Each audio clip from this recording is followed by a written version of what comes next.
안녕하세요. 그 퀘스천의 제로입니다. 삶에서 묵상하기 6번째 영상은 그의 우리는 이라는 드라마를 보며 들었던 생각들을 나누고자 합니다. 2021년 SBS에서 방영했던 드라마 그의 우리는은 어느 고등학교의 1등과 꼴등이 리얼 다큐 프로그램을 찍으면서 서로에 대해 알게 되고 그 두 사람이 10년 후에 다시 다큐 프로그램을 찍으면서 생기는 일들과 두 사람의 관계 속에서 일어나는 일들을 보여주는 로맨스 드라마인데, 이 드라마를 보며 들었던 생각들을 나누고자 합니다. 첫 번째로 1회에서 여주인공이 같은 회사 직원들과 클라이언트와 회의를 하는 모습 속에서 클라이언트가 자기가 할 말만 하고 여주인공이 회의를 진행하고 프로젝트에 대해 발표하는 중간에 몇 번이나 말을 끊고 본인이 하고 싶은 말만 하여 회의가 매끄럽게 진행되지 않는 장면이 있는데, 회의에서 말을 끊는 모습이나 클라이언트가 듣겠다고 하면서 듣지 않고 자신이 하고 싶은 말만 하는 모습이 문득 우리와 닮아 있다는 생각이 들었습니다. 하나님께서 우리에게 말씀하시길 원하면서, 우리의 인생의 갈 길을 하나하나 알려주길 원하면서, 하나님께서 인도하시는 대로 순종하겠다고 하면서도 우리가 하고 싶은 말만 나열하고 우리가 가고 싶은 길만 걸으며 세상의 소리라는 헤드폰을 착용하고 우리가 하고 싶은 말만 소리치고 있지는 않은가요? 우리는 얼마나 하나님의 음성에 귀 기울이고 있나요?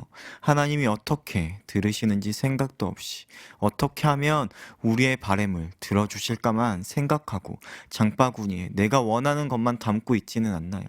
하나님이 우리에게 무엇을 원하시는지, 우리에게 무엇을 행하실 것이며 우리를 통해 어떻게 일하실지 듣고 있나요?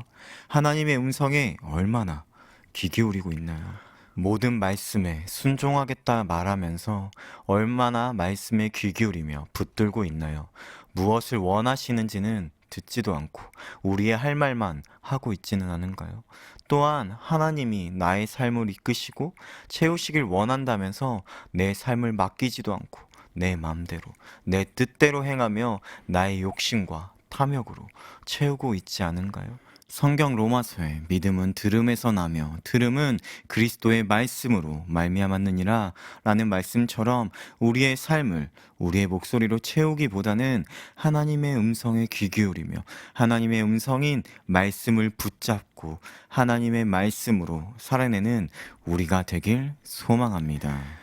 두 번째로 3회에서 두 주인공이 연애를 하던 중에 몇 번의 이별을 반복하며 다시 재회하기 전 마지막 이별 장면 속에서 이별을 구하는 여주인공에게 남주인공이 너에게 나는 버리기 쉬운 거냐는 질문에 내가 버릴 수 있는 건 너밖에 없어 라는 여주인공의 대답을 보여주는 장면이 있었는데, 드라마를 더 보다 보면 이때 여주인공의 상황과 환경이 굉장히 어려웠고 본인의 어려운 상황과 환경을 알게 하기 싫고 못난 사람처럼 보이는 것이 싫어서 끝내 이별의 말을 전한 것인데, 우리는 힘들고 어려울 때 어떻게 하고 있습니까?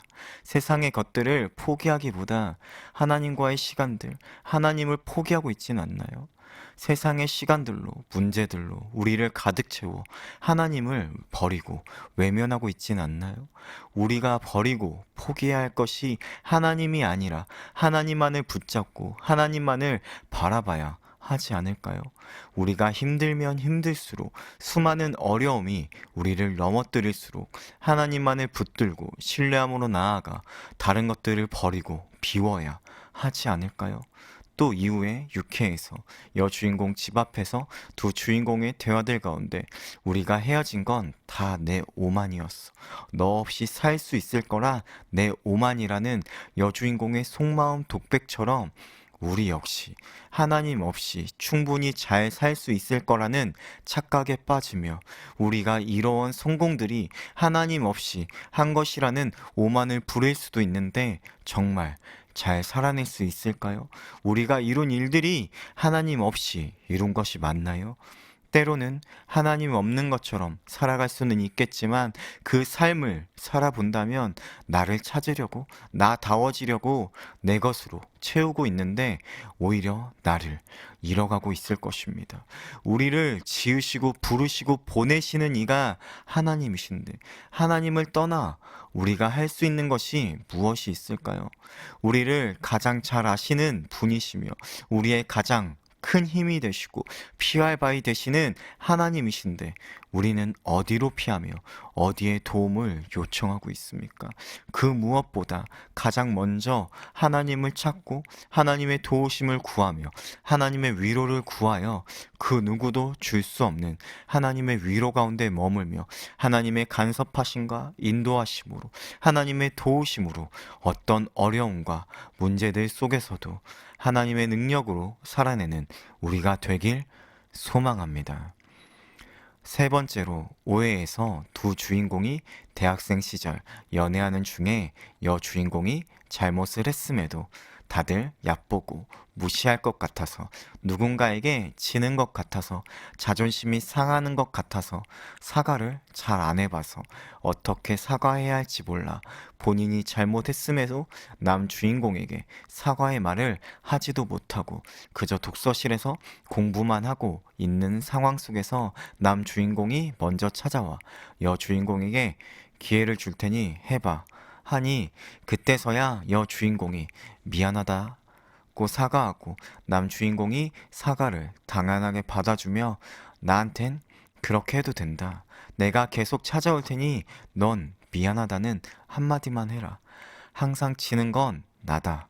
라고 말하는 장면을 보며 하나님과 우리의 관계 속에서도 회개를 해야 하는데 어떻게 해야 할지 몰라 망설이고 때로는 하나님 앞에서 쓸데없는 자존심을 부리고 있는 우리에게 언제나 먼저 다가와 손 내미시며 우리의 작은 신음에도 귀 기울이시고 응답하시는 하나님이시지 않을까요? 지금도 수많은 죄악과 세상과 싸우고 있는 우리를 향해 하나님은 언제나 우리를 먼저 찾아오시는데 하나님 앞에 무릎 꿇고 하나님 앞에 항복을 선언하며 회개함으로 나아갈 때에 우리를 진정한 승리로 이끄시며 우리가 짓는 모든 죄악보다 크시며 모든 것을 덮으시고 정결케 하시는 하나님의 사랑을 누리며 살아내는 우리가 되길 소망합니다. 마지막으로 짧게 몇 가지 더 나누고자 하는데 유학을 생각하고 있는 남 주인공이 여 주인공이 같이 가줄 거라고 생각하는 가운데 남 주인공을 짝사랑하는 연예인이 남 주인공에게 여 주인공이 정말 많이 사랑하는 것 같다며 자기 인생보다 작가님 인생을 선택하겠다는 거니까 그거 쉬운 거 아니잖아요 라는 말을 들으며 성경에 아브라함이 생각나고 우리에게서 익숙하고 편안함을 선택하지 않고 어디로 향하는지 모르는 채 멀리 떠난다는 것, 본토 아비집을 떠나는 것은 정말 어려운 일인데 하나님을 사랑하는 것 하나만으로, 하나님을 신뢰하는 것 하나만으로 그 모든 길에 순종함으로 나아갔듯이 우리도 익숙하고 편안함을 선택하지 않고 때로는 불편하고 힘들 수도 있는 길을 선택하며 하나님만을 바라보고 하나님만을 신뢰함으로 나아가 하나님만을 따라가는 우리가 되길 소망합니다.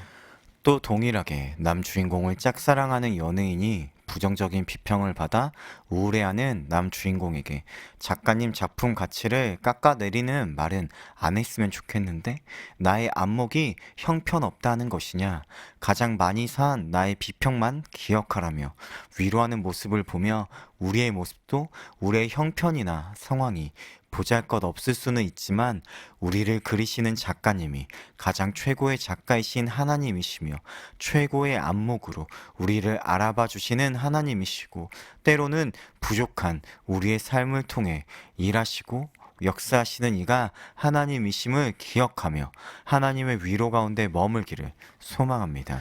그리고 두 주인공의 고등학교 동창이자 남 주인공의 절친으로 나오는 다큐 프로그램 프로듀서의 후배가 팀장인 프로듀서에게 지웅 선배 얘기를 왜 저한테만 물어보세요? 라는 질문을 하고 팀장은 너가 가장 잘 아니까 이라는 대답을 하는데 문득 우리는 누구에게 하나님을 묻고 있을까요? 또는 하나님을 모르는 사람들 중 우리에게 하나님을 묻는 사람들이 있을까요? 우리는 하나님에 대해 어떻게 말할 수 있을까요? 우리는 하나님을 얼마나 알고 있을까요?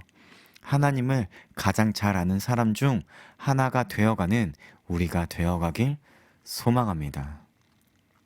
오늘도 삶의 현장에서 질문하며 각자의 답을 찾아가길 바랍니다.